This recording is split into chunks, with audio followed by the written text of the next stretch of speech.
Sleep alone in the woods, on a bed of rustling leaves, where no quiet lies. You, displaced animal with animal needs. Tiredness, a blanket full of holes. One brief break in the cloud cover, and the moon tears into the tent like a searching torch. Walk to the edge of the trees, a shadow upright among shadows. Luminescent daisies and the blue hoot of the owl are gaps for you to fall into. In the morning, you won't recognize this place.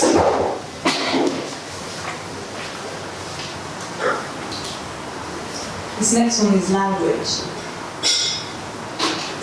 I down pain like sleeping pills at moonshine, wake up pale and dizzy. The empty space in the center of the room calls to me in a silent language. I consult the scales oracle to know what I need to eat. You grow more powerful with every kilo I drop, get fat on the morsels I spit out. When you tell me I take too much space, I press myself thin as paper until my sharp edges draw blood from your fingertips. I learn to situate the limits of my body at these points, where skin struggles with the weight of the world. Claw marks bear witness to my attempts at liberation. I am strong in my weakness, unwavering. You hate me then. You shout. I leave. Now that you're no longer there, I become my own tormentor. I make myself sick, turn the same thoughts over in my head, purge them out, only to swallow them again. For a time, I am alone with the cold. I talk to ghosts. I feed on secrets.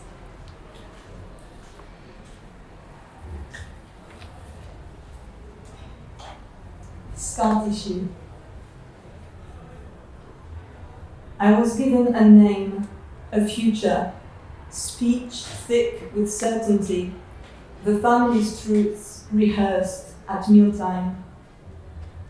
When the house grew dark, I carved dents with my Swiss Army knife under the kitchen table. Parallel lines nobody saw, impulse strong, despite the guilt that rings when I take blades to my skin now, still digging for those words, lost to silence.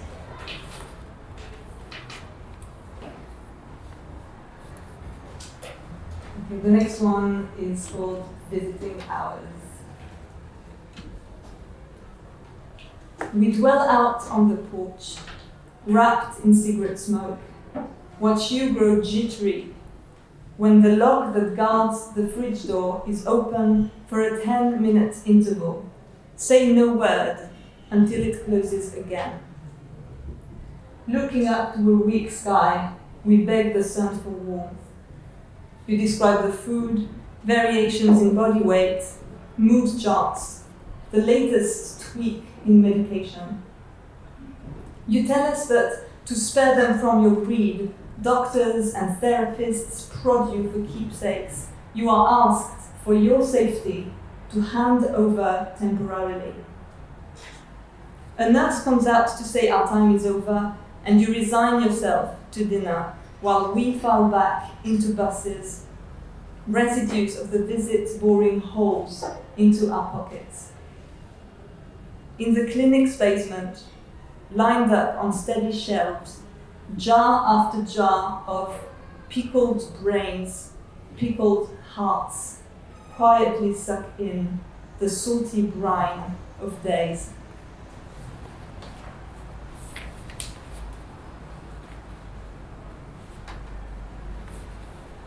This next poem is called Calvin's Legacy, and it's about a few years that I spent living in Geneva teaching at a variety of schools, as a language teacher first and then a supply teacher, and so I kept going to different companies and different schools to deliver all kinds of teaching. A city of the lake, crisscrossed by rivers, encircled by mountains over the border. I walked from Berlitz to JTI, Barclays to Dupont, Colgate to Deloitte. Like my countryside accent, queerness was a revealing language I daren't speak. Everywhere, this water flowing, waves stirring the Léman, glacier green Arve rattling pebbles tirelessly. Wind rushed down from the Alps, sped over the lake, and disturbed everything. One winter froze the shore solid with twisted layers of ice. The shrinking of spaces I could call my own.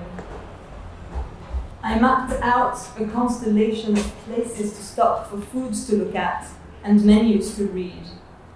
I walked from college to secondary school to École de Commerce, Finster, Lina, buying wine en route to friends' flats.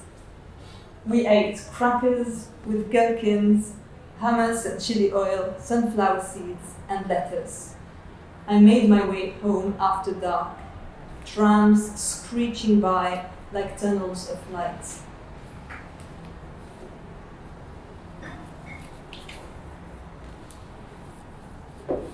So now this poem is titled Dream File 13 after Caroline Bergwald. So it's after Caroline Bergwald. So Dream File 13.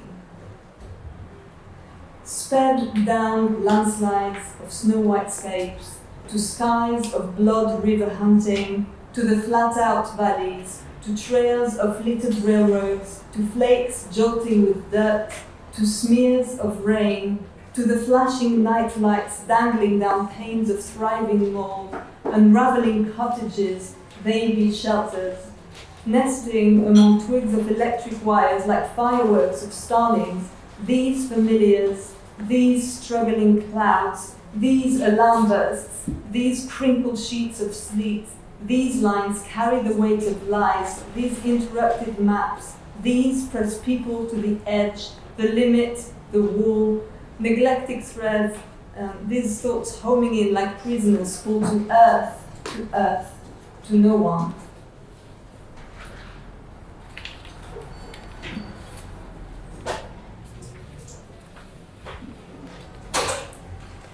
Reflected. Flights of shade, an outline pinned with weight at the edges. The perforated shape of descent clings to exclusions of self. The body cut off from its shell as late nights in Soho disappear under harsh lights, while I, hermaphrodite, neither this nor that. So this poem that I've just read and the next one are poems I've been writing for a poetry school course with Maria Japczewska, and and it's called Queer Reading. So we've been talking about queer poetry in translation and different things. And I also wrote this next one for that course. It's titled Lunasa, and it's the closest thing, I guess, that I have to a Christmas poem. But it's not really a Christmas poem, but yeah, you will see. Okay. Lunasa.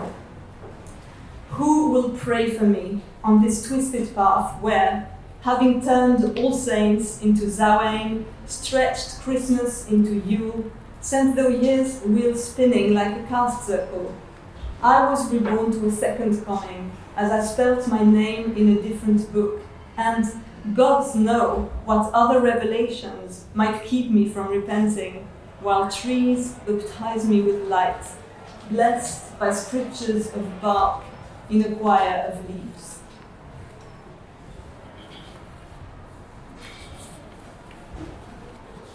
And the final poem I have for you tonight is titled To the Lost.